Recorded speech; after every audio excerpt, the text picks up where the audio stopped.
Prime Minister Xanana, accompanied by members of the Timor-Leste government delegation, began the second day of his official visit to Vietnam by taking part in two wreath-laying ceremonies in Hanoi, accompanied by Vietnam's Minister of Science and Technology.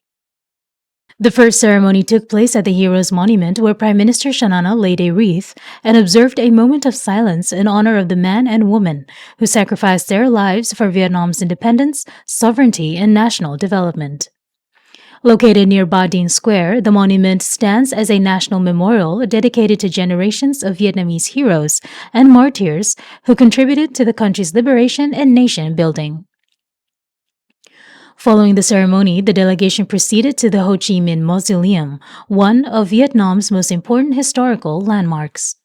Here, Prime Minister Xanana laid a wreath and paid his respects to President Ho Chi Minh, the founding leader of modern Vietnam and a central figure in the country's struggle for independence. The mausoleum, situated in Ba Dinh Square, where Vietnam's independence was proclaimed in 1945, remains a symbol of the nation's history, resilience, and identity. The ceremonies reflected the strong friendship and mutual respect shared between Timor-Leste and Vietnam, while reaffirming both countries' commitment to strengthening bilateral cooperation and people-to-people ties.